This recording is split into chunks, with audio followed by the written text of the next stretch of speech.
Welcome to the latest episode of Five on the Floor on the Five Reasons Sports Network. Thanks for joining us on your favorite podcast app. We're now on Red Circle, as well as Google Podcasts, Apple Podcasts, Spotify, and the Five Reasons YouTube channel. Make sure you hit like and subscribe. Also, fivereasonsports.com, all the written content without a newspaper paywall. And check out Playback. We're going to be back out there on Saturday for Heat Knicks Game 3. It is free. As long as you're subscribed to a cable provider, it is free, and you can come chat with us and watch the game with us. We had a really good crowd there for Game 2. Also, check out the great sponsors of the Five Reasons Sports Network, and that includes our friends over at Miami Gaming Parties. You're looking for something to do between NBA games, between Stanley Cup games? This is the thing for you. Miami Gaming Parties delivers private video game tournaments for gamers and their lucky guests, truly custom. You pick the game and the package, premium or black tie VIP for 8 to 16 people. Miami Gaming Parties brings everything from PS5s to trophies for the winners. You can play at home or at a venue of your choosing. They'll do a free on-site consultation and tell you how everything will work. It's perfect for birthday parties, bachelor parties, anniversaries, corporate events, anything you want to celebrate. Check them out at miamigamingparties.com. Again, that's www.miamigamingparties.com. And now, today's episode. Down the Biscayne. Yeah. Five on the floor, ride for my dogs. Where here's the thing, you can check the score. Hustle hard, couple scars, wearing bubble frogs. Just like Butler said, you in trouble, y'all. Kept the floor playing, got it all band. Y'all seen the block, stop with one hand. And Pat we trust, it's power, have the guts. We're here to bring the heat, y'all can hang it up. Welcome to Five on the Floor, a daily insider show on the Miami Heat and the NBA, featuring Ethan Skolnick, Greg Sylvander, and Alex Toledo, plus others from the Five Reasons Sports Network. All right, welcome back to Five on the Floor. Here's today's floor plan. I'm Ethan Skolnick. You can follow me at Ethan J. Skolnick on the Five Reasons Sports. I got Greg Sylvander. You can follow me at Greg Sylvander. I am just back from New York, where the Miami Heat lost Game 2, but got the split that they needed. Jimmy Butler appears to be on track to be playing on Saturday because he almost played in Game 2. And, of course, the Knicks players who were critical returned in the last game. Well, Randle returned, Julius Randle, but also Jalen Brunson played through injury. The Knicks pull away at the end with a little bit of help, well, maybe more than a little bit of help from the officiating, including Scott Foster. The Heat are now 0-6 when Foster officiates them. Or they lost their last 6 this season, and there's some crazy streak of games in the postseason that they've lost. And I can tell you, they know, Greg, they know. And I don't want to spend this entire episode or other episodes, harping on the officiating because, as Eric Spoelstra says, there really ain't much you can do about it after the fact. I don't think that officials go into a game saying we're trying to screw this team, but it is very coincidental that it always seems to be Chris Paul and the Miami Heat with Scott Foster. I just don't get it. And I will say something that I put on our off the floor feed, talking to a player who told me he'd never come out of a game thinking that guy that guy wasn't bad tonight. That guy wasn't bad. Never was. Wow. In this player's career, have they come out of the game thinking, and all I'll tell you is, because I don't want to get this player fined, player's been in a lot of games. Anyway, Greg, we're going to do something off the cusp of officiating here because, again, that's not one of the things that the Heat can control. And we're going to get into the 5 things that the playoffs have told us, because we talk a lot about this phrase that Pat Riley has used, which says the playoffs tell. That no matter what you do in the regular season, what matters is, are you basically a 16-win player as opposed to an 82-game player, okay? And we've seen over the years that certain guys, they're just better in the regular season. That was the case with Jamal Mashburn, at least until he left Miami. It was the case in a lot with Eddie Jones and others who just performed better in the regular season than in the playoffs. And Draymond Green has kind of coined this phrase about the 16-game or 16-win player. And we know that the Heat typically make their decisions based more so on what happens in the postseason than what happens in the regular season. So, Greg, we're going to go back and forth here. I'm going to actually let you start. We're going to get into the 5 things that we've learned so far as we're now, 7 games into the postseason for the Miami Heat and across the league too, because some of this is affected by things we've seen around the league. Yeah, for me, the first thing that jumped out was pretty easy. And I think every Heat fan will relate because of the roller coaster of emotions that we've gone on, being on one end of the spectrum to another. And that's that basically what the NBA has done with the way that they've structured the CBA and the way that players move so much. And there's just so much of basically Free agency doesn't necessarily get to happen anymore because of how much direction is being done player to player. Parity has changed the way that I now view the regular season until further notice. And I only say that because to see the Heat flip this switch and turn it around, and you see the shooting turn around, I have no choice but to take it at face value that you just never know what'll happen. And so that is, I think, something that I don't know how the NBA fixes that, I guess, conundrum of making the regular season matter. The in-season tournament, I think, is an element that they're trying to bring in that will get people interested and maybe get players interested.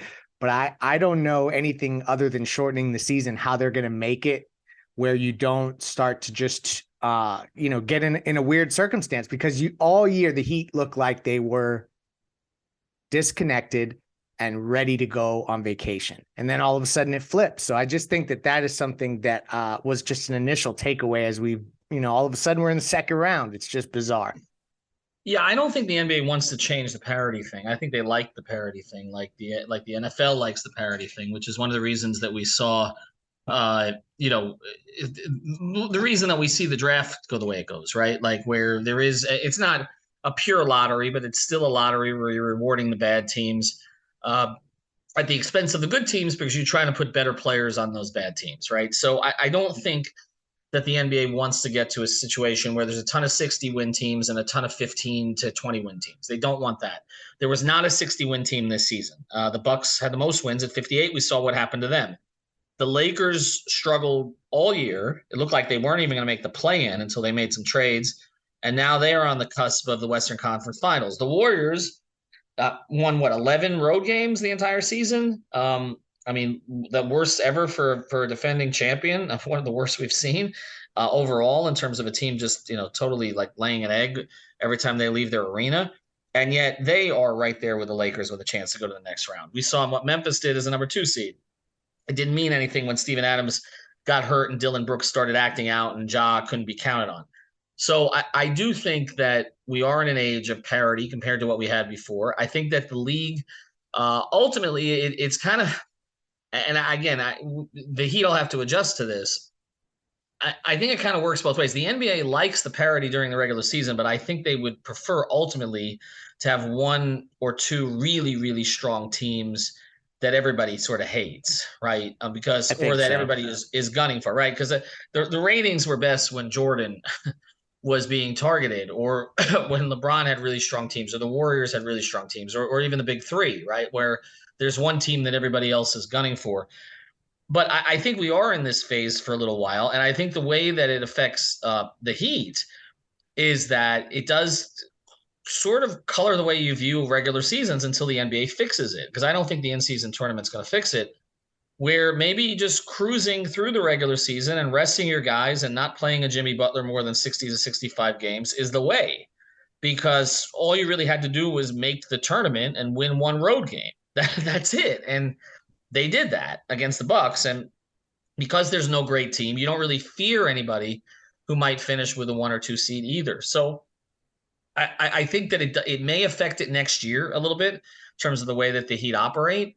When I was in the Bahamas this year and talking to Heat officials, they thought this was going to be a parity season. And they thought that there were like 20 teams that could make the playoffs in the 2 conferences and had a legitimate case. I don't even know that they would have included Sacramento, which ended up being the third seed in the West. So I just think we are in that phase a little bit where it's going to be a little bit more like the NFL, where the top teams change year to year and nobody wins 60 games. And that may affect the way that the Heat approach things. It's made the playoffs more fun, though. I do have to say that. Yes. You really don't know what's going to happen. So as much as the regular season it felt long and arduous at times, the playoffs have been super exciting. Absolutely. All right. Well, the guy who's been the most exciting in the playoffs, and I'm going to steal yours here, things that the playoffs have told. And I think we'll get universal agreement from Heat fans on this one. So let's focus on, it's more of the positive here before we get to some of the negative. And you put it here in a text to me. Jimmy Butler is good enough to spend for. So I'm just going to repeat it. Jimmy Butler is good enough to spend for. So this idea that this team, because it does have a lot of undrafted guys and unheralded guys and success stories, but players maybe with limited ceilings, etc., was not a big 3 Heat team that was worth the luxury tax. I think Jimmy has thrown that out the window because we've talked about his window, right? And how long it may be. And maybe it's longer than we thought because of the way that he's conditioned himself and the way that they have managed him, which I thought went well this year, even if I didn't like it all the way as it was going along. But I think we are in the position now where it's pretty clear that it's malpractice, as I think you've put it, not to put enough supporting pieces around this player. That this player gives you that chance in the same way that it would be malpractice not to spend into the luxury tax to support Steph Curry or to support Giannis Antetokounmpo. We know Milwaukee can be a little cheap while they're having ownership change, or to support LeBron James, or to a certain degree to support Joel Embiid. Okay, that this is the type of team, type of player, excuse me, that deserves that, and particularly because he's on the other side of 30. And you don't know if you're going to get another like him. I mean, the Heat have been incredibly fortunate and incredibly opportunistic in the way that they've replaced one star with another star during Riley's tenure. It was and then you pick up Tim, and then you flow into Dwayne in the 2003 draft, and that flows into Shaq. And then ultimately, after a little bit of a down period, it flows into LeBron and Chris, and now it flows into Jimmy. And we saw it took a little bit of time to get the guy like Jimmy. We don't know if you're going to get another guy like Jimmy anytime soon. When he's not here, it would seem, even though he can be challenging to play with, and I don't think a ton of guys around the league are clamoring to play with him as they might be with other stars, although clearly there are some. Kawhi wanted to play with Jimmy, etc. I think Paul George is a guy, he's praised Jimmy profusely. He seems like the kind of guy who would want to play with Jimmy. But you just don't know. It's not necessarily easier to get that guy after you don't have any guy, right? It might be easier to get him while you already have one. And so you need to do everything you can to put the pieces around Jimmy Butler now. And I think that we're going to get, again, it's not my money. Okay. So I'm probably speaking out of turn here, but you're in it to win it or you're not. And I feel like even if the Heat go to the conference finals this year, it does not paper over this and say it was okay not to spend the tax this year. It's not. This is, if you're a championship organization, one of the things a championship organization needs to do, in addition to maximizing its resources and making the most of undrafted players and its coaching staff and all that, which are things you can do around the margins, ultimately, to be able to compete consistently in the NBA, you need to spend like the others spend. It's just that simple. And so to me, that's where I go here. Jimmy Butler is worth spending for. I couldn't have said it better and it's going to lean directly where I'm heading next. You talk about spending, and boy, are the Heat going to have to think about spending this summer and go forward. This is going to become an expensive group if they want to keep them together. And even if they don't, it may still be super expensive. And I'm going to save a lot of the mechanics of it for after the playoffs, when we can really deep dive. But essentially, this is what I want this is where I want to go of what we've learned from the playoffs so far, and really the end of the regular season to some degree. And that is that when the Heat is thinking about spending money this summer, one of the priorities is likely going to be Gabe Vincent. I think he's played himself into a return role, particularly with Kyle continuing to age, and conceptually I think he would decline or stay where he is, and you're going to need somebody to continue to step up and ascend. And so I would say that it makes it a lot more likely now versus maybe 3 weeks ago that you keep Gabe Vincent around. I don't know what that means for the rest of the roster, because it's getting so expensive, and they could be a second tier luxury tax team if they don't cut salary. So it may mean Max Strus goes elsewhere, etc. I don't want to speculate too far, but the main overarching point is when the Heat go spending this summer, I think a part of it will be allocated to Gabe Vincent. And you know what that's going to do to Heat fans? I'm with you on this, by the way. I mean, Gabe is averaging 15 points. He's shooting 41% overall, but 40% from three in the postseason. And in a lot of games, he has literally saved them. Okay, so I'm with you on it. I've been a proponent of Vincent. He has some flaws to his game as a natural point guard, but he's made some progress. And I just like his toughness. I like his level of competition. He fits them in the way that guys like a Chalmers or a Cole or others who have been there have fit them at that position. I'll just say this, okay, that Heat fans are going to freak because it's going to be perceived as you're paying another undrafted guy when you could just make one, right? And Yep. so the Duncan Robinson experience has everybody kind of scared at this stage. And we've also talked about this many times. And this is a credit to the Heat organization, but it also kind of colors the way you approach this, is that nobody gets better after they leave the Heat. None of these undrafted guys have ever gotten better. You cannot name one. There's some who've stayed about the same because they had a skill set that kind of transferred, like a Rodney Magruder or something like that. Although he never played as many minutes on a good team as he did in Miami. He played some with the Clippers a couple years ago. But typically, the undrafted guys do not flourish. They end up overseas or out of basketball, like Whiteside. Okay, and I think Hassan was drafted, wasn't he? But anyway, he was a reclamation project. The point is, their reclamation projects, their UDFAs, they don't get better somewhere else. And so there's going to be, I know that some Heat fans are going to say, let someone else pay Gabe, let someone else pay Max. Okay. Now, let them be, and there's no disrespect to either of them because they may both flourish in other places. Who knows? But the track record is that they won't. And then so you'll look at it and say, okay, look, see, we escaped. I mean, Josh Richardson's another example, right? Like he was a second round pick. Yep. He's never been as much of a factor as he was in Miami. Okay. Nope. I mean, right. So, Justice, another example, and he was a first round pick. Like this is just the way that this thing works. Okay. And so I guess that's the balance here is paying Gabe. And if Max is in the picture too, paying them not so much, paying them enough that you're not being cheap about it, but not paying them so much that you're compromising yourself in the future because then the tax bill does get so high that it precludes you from something else. Again, if they don't make any other moves with Kyle and Duncan, they are in a situation where they might as well pay Max and Gabe because they're not going to be able to replace them with anything on the open market. And so we've outlined that as well. So what I'm going to say is I agree with you. I don't think you should be cheap with either guy. I would say particularly with Gabe because finding a point guard who can perform at a high level in the postseason on the road, I think that's a premium thing, more so than another shooter, even though Max offers more than that. I would say they should retain them both. They should not be cheap with either.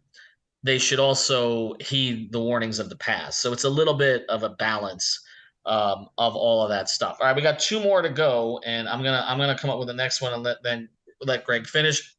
Do want to mention a couple of our sponsors here at the 5 Reasons Sports Network. Prize Picks. Use the code 5 FIVE. Get that initial deposit matched up to $100. They got. Look, I'm literally sitting here and on my phone it says place a $5 entry and get a shot at $50. They have all kinds of promotions running all the time. All you got to do is go there and deposit. Okay, don't just sign up. We see that all the time. Like 2/3 of the people who listen to this, they sign up, they don't deposit. You can't win if you don't deposit. They won't match your money if you don't deposit. So use the code 5, deposit. It doesn't have to be 100. You don't want them to match 100? That's fine. They can match 20. Put $20 down, get your $20 and just start playing. And of course, you can play more than just the NBA. You play NHL, MMA, NFL, etc. But the cool thing is they've got all these other new NBA props. Like they've got a prop for first 6 minutes of the game points. I mean, all kinds of cool stuff.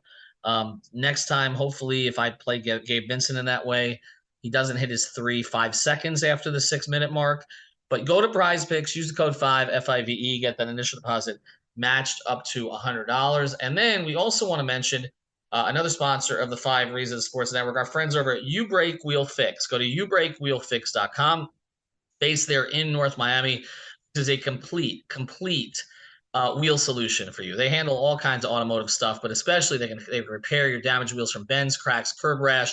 They also can refinish your wheels, make them look brand new or make them look different. They do the powder coating, and they also can customize them for you. You get the heat colors if you want. So check them out, youbreakwheelfix.com. It's 305-748-0112. Reach out to Mark and the staff. Mention 5 Reasons to get a discount. 305-748-0112 or You Break Wheel Fix on Instagram, Facebook, and youbreakwheelfix.com. All right. It's my turn here, I guess. So That's correct. I also got that bad, just to sneak in here off of the ad read. I also had that bad beat of the Gabe Vincent 3 that went in 5 seconds after the 6-minute mark. The ball rotated to him and he didn't shoot it, and then it came back to him and he did shoot it. And I looked at the clock and I'm like, you got to be kidding me! 5:55. 5:55. That makes it fun though. Yeah, I guess. All right, I'm gonna get to the one that everybody wants us to get to here. Okay. And this is a subject that requires probably hours. We've done hours already. The playoffs have told us something clear about Bam Adebayo. Okay. Not that he's a bad player. Okay. Not that he's unworthy of his contract, because I still don't agree with that. Okay. The going rate for Bam Adebayo on the open market would be what he's getting paid. Okay. But it's this. You cannot, I think, at this stage, count on Bam Adebayo being a primary scorer for you in the postseason. That's where I'm at. Okay. It doesn't mean he's not going to have games, to use a lot of double negatives there. He is. Okay. He will have situations where he can score more and he can get up in the high 20s. Maybe if other guys are out and there's more run for him, which we know they don't run a lot, but there's a reason they don't run a lot. That's the other thing. Like, we have this discussion with Alex all the time, and I understand what Alex is saying, that Spo doesn't really put him in position like he puts other players in position. I agree with Alex. What's going on in practice that is making Spo make that decision? Okay, because I'm sure if Bam was dominating opponents, in practice, okay, and was unstoppable in the block or unstoppable on the wing or unstoppable at the free throw line, Spo would run more for him. I believe that. Okay, this is not an inexperienced coach, so I think it goes both ways. But I just think we're at the point where he can't be counted on as a primary scorer to do it all the time. It's not his nature. I mean, I'm looking at the playoff stats this year, Greg, going through the 7 games, and look, he's averaged 14.7 field goal attempts, okay? So he's back at around 15 if you round it up, which is what he said he wanted to do this year, and he went over it this year during the first 2/3 of the season, and then he went under it for the last third of the season after the All-Star break, where he averaged about 13, okay? But here's the thing. He's averaging the 15, but Tyler's not playing, who takes up such a bulk of the shots. And really, if Bam was going to be a primary scorer, many of those shots would go to Bam. They haven't. They've gone to Gabe. They've gone to Max. They've gone to Caleb. They've gone to undrafted guys. Okay, again, no disrespect here to any of those guys because they've all carved out really good careers. And Caleb, in my view, has been tremendous in the postseason. Okay, but they're not going to Bam because it's not him. And so that's where I'm at. And I'm at the press conference yesterday at MSG, and he's talking about, I need to be better. And he was primarily talking about the Hartenstein play where, he plowed over him. And again, the Heat got a bad break on that too, because that was incorrectly officiated because the ball should have been basically on the floor. Okay, the foul came before the 3-point shot by Brunson. That turned, in a lot of ways, that and the Caleb Martin shot that hit the rim, but they didn't see it, that couldn't be challenged. Those 2 plays essentially turned that game. Okay, so Bam's blaming himself for that, and I understand it, but that's not really what Heat fans were blaming him for. Like, if you go through, I mean, I felt bad almost because all I did was post his quote. That's it. Like, no commentary, no nothing. His quote, taking accountability, which is what we want athletes to do. And I think everybody loves Bam as a human being and what he represents for the organization, but they're sick of hearing it. They're sick of hearing that I need to be better, even if he wasn't talking about the thing that they want him to talk about, which is that he did not take over offensively and dominate a guy in Hartenstein who was not in his league or should not be in his league. Okay. So that's where I'm at. It's not trade Bam. It's not Bam is useless. No, none of that. Useless, none of that. Okay. He's not worth his contract. But they cannot approach things in the future as if Bam Adebayo is going to be a primary scorer in the postseason. They can't, because they cannot count on it. And I know he's going to get better, but I don't know that mindset is necessarily going to change. And that's, to me, the biggest thing the playoffs have told me. It's a great point, and it's going to lead directly into where we'll close, is that because of what we've seen from Bam Adebayo, and I'm still going to say that he's young enough to get better, to your point, but I think that you're on to something in terms of also that they're not going to put him in the spots where they're going to just feed him, force feed him again, and force feed him one more time. Like, that's just not going to happen. So you're right. And to that point, I think what it has really illustrated to us is that not only do they really severely miss Tyler Herro, and there was a soundbite floating around the internet that came from, I think, the Lowe Post, where executives had said to Zach Lowe that maybe Miami doesn't miss Tyler Herro as much as we think. And I think that there's elements to the way that the shooting has turned around that you could maybe dot connect this run with no Tyler and try to find correlations. But ultimately, this team is missing Tyler's shot creation, his scoring, his poise in late game situations, frankly, his just straight up like lack of fear in those moments is sometimes something that can be a gift and a curse, but it's a gift a lot of times for this team. They were a creator short, Ethan. They were a creator short before Tyler got hurt, before this season started. So I think it's really shown us that what this team needs more than anything is kind of like a lead guard of some sort that can take the reins of that, in addition to keeping a guy like Tyler Herro around. And that's where it gets super tricky on how you can actually execute that transaction, if that's even out there. Yeah, this is now the holy grail for them, is to figure out a way to somehow keep Tyler, but he doesn't have to be the primary scorer. And you can also put Bam back in a place where he's not counted on to be one of your top 2 scorers in the play. Like that's basically where you're at. Like, yeah. And all of the points that we're making kind of flow together. The fact that Jimmy is worth spending on means you go all in on all of this, right? Like that's okay. We established that. The fact that Bam cannot be counted on to be a primary scorer in the playoffs means that somebody else has to be. The fact that you don't have Tyler there now it puts more emphasis on that. But then the question becomes, would Tyler have been that if he was healthy? And the problem is, in this postseason, unless he returns early or the Heat make the finals, we're never going to know. Okay. I mean, some fans have made up their mind about this, and perhaps the Heat have. But the reality is, as observers, we wanted to see the postseason, and Tyler acknowledged that. He knew that he basically said out loud, without using these 3 words, the playoffs tell. He knew it. He said it after he got hurt. He said, I knew that I had to validate everybody wanted me to validate my season in the postseason. Okay. So that's where they're at. So there's some unfinished business there that is not really resolvable unless Tyler comes back early. And I don't get that sense. Tyler's traveled with the team, but he hasn't talked. He hasn't talked to any media members. He looks really downcast. Maybe he just doesn't want us around. I'm not sure, but he's got his cast on. But the usual smiling, bouncing around the locker room, Tyler Herro. And the 2 times that I went in the locker room pregame, I didn't see him postgame, but pregame before the 2 games, he doesn't look like that. Okay. And it could be something else. So yeah, but I think all of these things fit together. And then the other thing that fits together is finding the right role players to go around them. And they did that with Caleb Martin, and then that becomes Strus and Vincent, the right guys to put around them. The one guy we haven't talked about is Kyle Lowry. I think what the playoffs have told us is that guys like Kyle Lowry and Kevin Love can be really valuable in these short sprint situations, okay, because of their intelligence and because, again, of their unselfishness at this point of their career. But I think the lesson that the playoffs have told, but really this regular season has told, is that you can't spend big money on guys like that anymore. Like it's one thing to have Kevin Love coming in on a minimum contract after a buyout, as opposed to having Kyle Lowry, being paid $28 million a year for essentially the same production as Kevin Love is providing, right? Yeah, so, same role, just different positions. Exactly. Okay. Intelligence, right? Plugging a hole for 20 minutes. In Kyle's case, sometimes it's a little bit longer.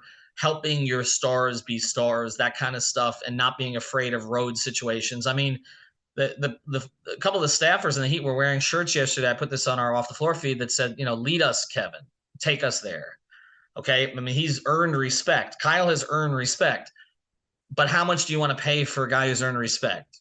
$2 million or $28 million, right? Like that's, and UD leaving, leaves a void in that locker room, which is why I do think if the price is right, they should re-sign Kevin Love.